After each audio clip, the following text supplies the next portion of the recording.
Time expired. Okay, good evening everyone. This is smart lock ZK Topo product. Let's get this.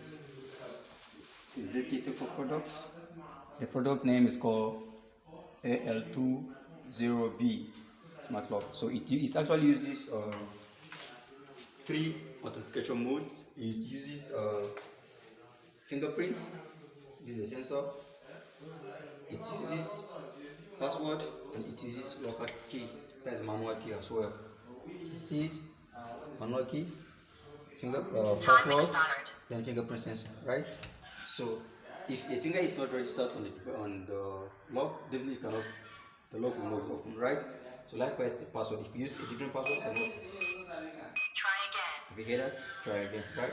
So let's put the see, the door cannot be open. It cannot be open, right? So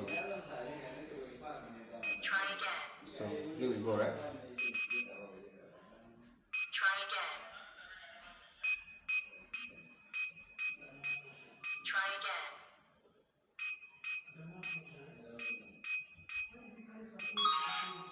Hear the sound?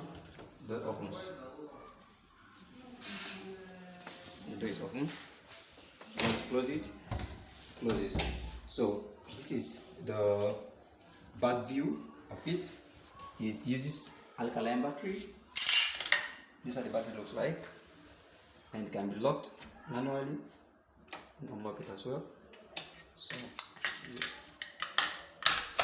So remember to follow Biometric Tech Limited on Facebook, Instagram, Twitter at Biometric Tech Limited with no space. Thank you. See you there. You are highly welcome.